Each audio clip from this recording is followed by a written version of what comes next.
This is the story of two co-workers and the meeting room. There were two women who worked together at a busy marketing agency. Sarah was the senior manager, known for her calm decision-making and ability to handle difficult situations. Emma was newer to the team, eager to prove herself and very concerned about following all the company policies correctly. One afternoon, they were both attending a tense budget meeting. The CEO was frustrated about overspending on a recent campaign and was questioning everyone's decisions quite harshly.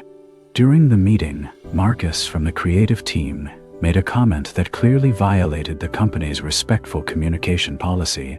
He interrupted the CEO mid-sentence and said something dismissive that made the whole room uncomfortable. Sarah immediately, but quietly addressed the situation. She calmly said, "Marcus, let's let everyone finish their thoughts before responding. We'll get better results that way." Marcus apologized. The meeting continued more respectfully. And within 10 minutes, the issue was resolved. The meeting ended, and everyone returned to their work. But Emma couldn't let it go. As they walked back to their desks, she was visibly agitated. "Sarah, I can't believe Marcus spoke to the CEO that way. That was completely unprofessional. Shouldn't he face some kind of consequence? What if other people think it's okay to act like that now? How could you just let him off so easily?"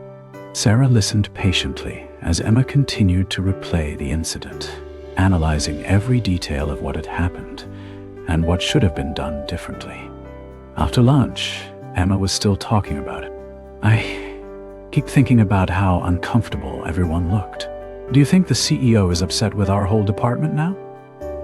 Maybe I should send an email clarifying that not everyone agrees with Marcus's behavior." By the end of the day, Emma had spent hours mentally replaying those 30 seconds of the meeting. She had created elaborate scenarios about possible consequences, imagined conversations with other colleagues about the incident, and worried about the impact on team dynamics. The next morning, Emma was still troubled. She approached Sarah again. "I couldn't sleep last night thinking about what happened in that meeting. How are you so calm about it? Doesn't it bother you?" Sarah looked at her with gentle understanding. "Emma, I dealt with that situation yesterday in the meeting room.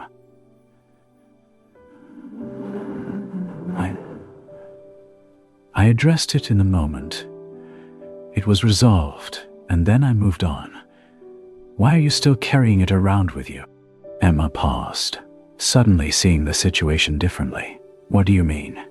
You've been carrying that 30-second interaction in your mind for almost 24 hours. You've replayed it, analyzed it, worried about it, and imagined a dozen different outcomes. But the actual situation lasted less than a minute and was resolved immediately." Sarah continued, "I handled what needed to be handled in the moment, and then I put it down. You picked it up and have been carrying it ever since. But there's nothing more to carry." In that moment, Emma realized something profound. While Sarah had dealt with the actual problem quickly and effectively, Emma had been torturing herself with an imaginary version of the problem that existed only in her thoughts. She had spent more energy thinking about the incident than Sarah had spent solving it. She had carried the weight of something that no longer existed anywhere except in her own mind. "You're right," Emma said quietly. "I've been carrying something that you already put down yesterday." From that day forward, when Emma found herself mentally replaying situations, she would ask herself, "Am I still carrying something that's already been put down?" The Buddha taught that we suffer more in imagination than in reality. Most of our mental anguish comes not from what actually happens, but from the stories we create about what happens. Think about your own mind and the things you carry long after they've ended. The argument from last week that you keep replaying. The mistake you made that you can't stop analyzing. The awkward social interaction that you've reviewed 100 times. How much of your mental energy goes to carrying situations that are already over? How often do you pick up burdens that others have already put down? Sarah demonstrated something powerful, the ability to respond appropriately in the moment and then release completely. She didn't ignore the problem or pretend it didn't matter.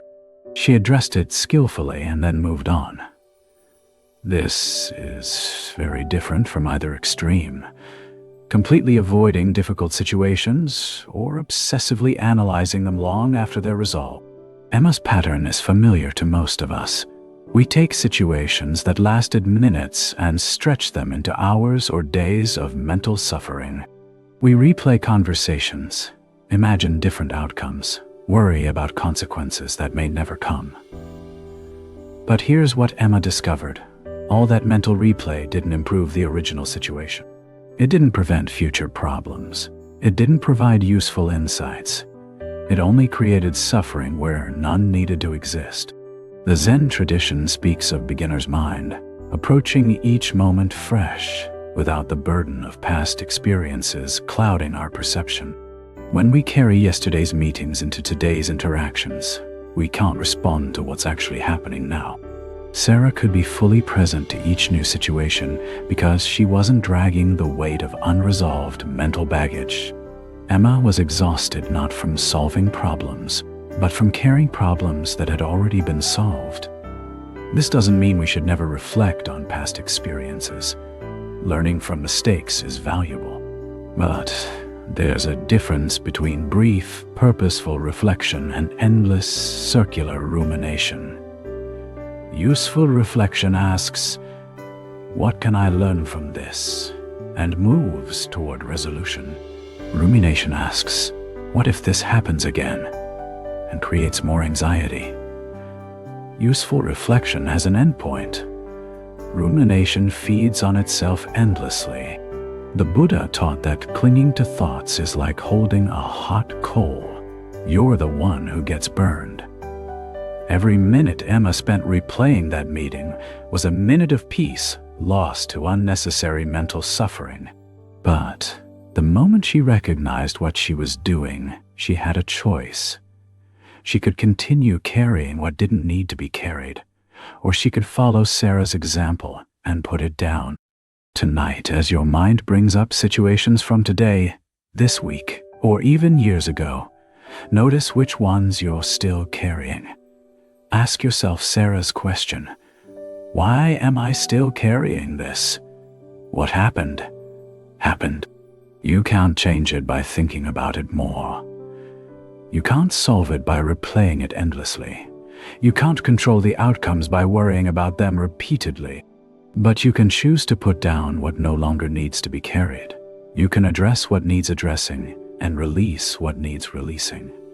As the Buddha said, you have power over your mind, not outside events. Realize this, and you will find strength. The meeting room incident lasted 30 seconds. Emma's suffering about it could have lasted indefinitely, but it didn't have to, and yours doesn't either. Some burdens are worth carrying, the responsibilities that matter, the love that connects us, the work that serves others.